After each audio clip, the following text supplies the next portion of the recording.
I'm here with Oliver Hill from Tropical Mobility. He's also the president of Jamaica Electric Vehicle Association.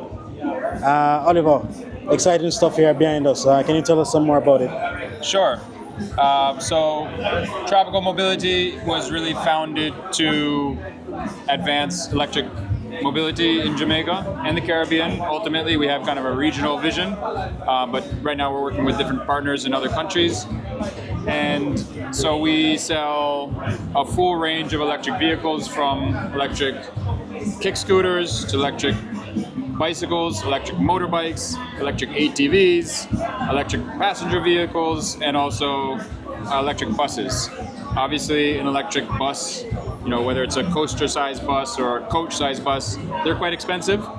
So we're looking at different projects to spearhead that, where we couple charging infrastructure powered by the sun, the solar power, and electric vehicles.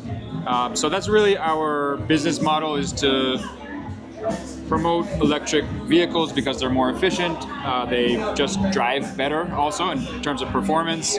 And obviously in a country like Jamaica, which is heavily dependent on imported oil, historically and still today, the only option really for us to eliminate oil from our economy is to use solar power and electric mobility in combination. So every oil barrel that you can offset by using solar power and electric vehicles is savings in our pocket.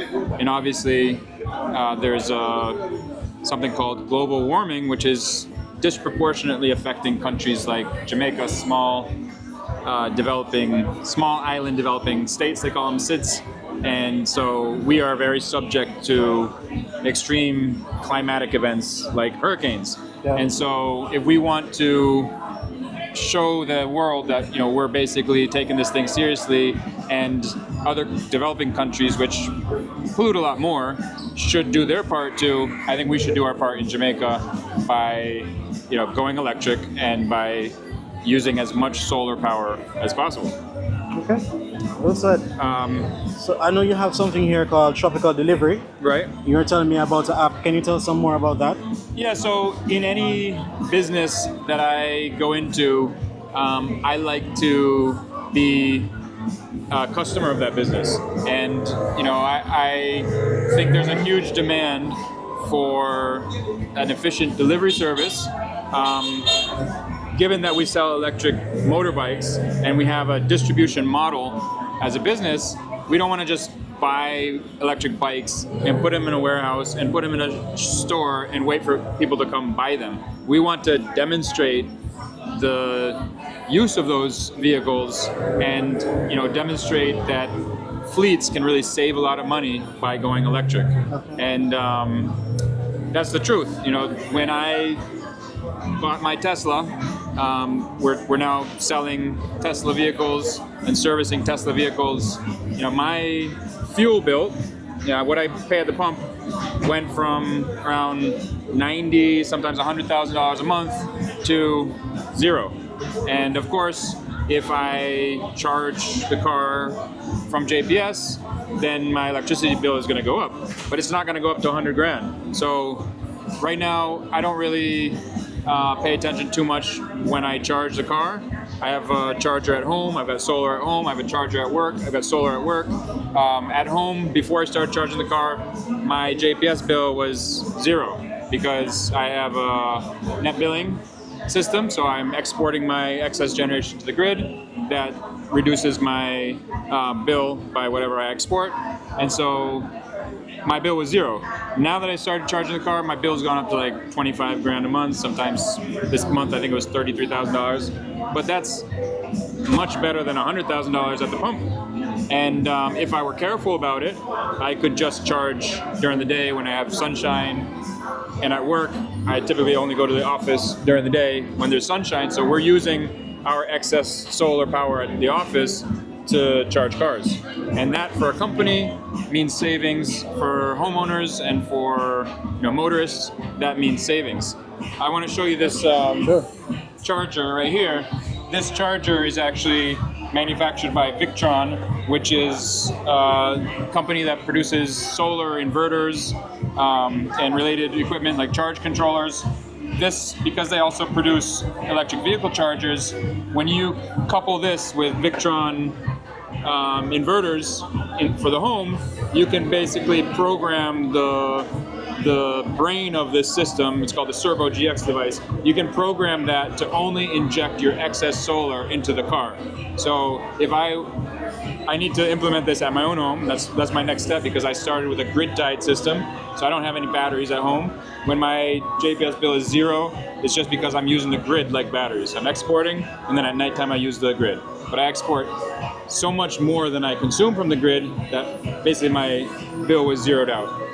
My next step for my home solar system is to install what we call an AC coupled system. So from my grid-tied inverters, I take the power, put it into some Victron inverter chargers, and then put the excess generation, instead of sending it back to JPS, put it into batteries. Because when you put it into batteries, you basically get the same energy out of the battery, or the same value out of the battery as you put in, minus some technical losses.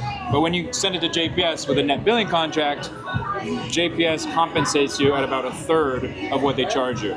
So really you have to be exporting 3 to 4 times what you import from the grid in order to have to basically zero out your bill. With batteries, you can basically just have twice the amount of power you need, throughout the 24-hour cycle, export your excess into the batteries during the day, fill up the batteries, and then at nighttime, you're using the batteries rather than the grid. So that's my next step for my home solar. And the other reason I really want to do this AC coupled system is so that I can program the charger to only inject the excess solar generation into the car, and that way I'm not using JPS power to power the car. Sounds great. I love it. I'm hearing savings. I'm hearing benefits for the environment. So you're coupling the benefits of your transportation with your home or business use. That's All right. right. So your customer then, it's clear to me, would be a homeowner that commutes a lot, or a business that's probably operating in the daytime. For the EVs, you mean? Yeah. Yeah, I mean, I think the great thing about solar energy paired with electric mobility is that the customer base is ultimately going to be the same. And the challenges are also the same.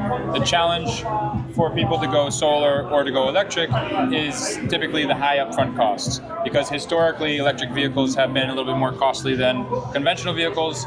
Not everybody has that extra cash sitting around. Most people finance a car. So we're working with different financial partners. There's some here today from CIBC, from Scotiabank, NCB, etc. And we're making it possible for you to buy an electric car at similar or better interest rates than you would buy a conventional car.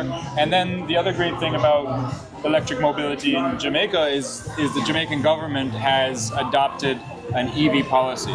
And what does that mean? That means, in practice, the duties, the special consumption tax on full electric vehicles has been brought down to 10%. And if you compare that to the 30, 40+% duties you'd pay on an internal combustion engine vehicle, we're actually able to achieve price parity between full electric vehicles and conventional vehicles in Jamaica a lot earlier than in other markets, where basically they have to wait for EV technology and battery costs to come down because of mass production to compete, on price with conventional vehicles. It's happening slowly in more mature markets, but I think we're still, 5 years away from that in a country like the US or the UK. In Jamaica, it's here. We basically have achieved price parity on a lot of these models. Okay. All right, Oliver, thanks for chatting with us. All the best today, all right? Thank you so much.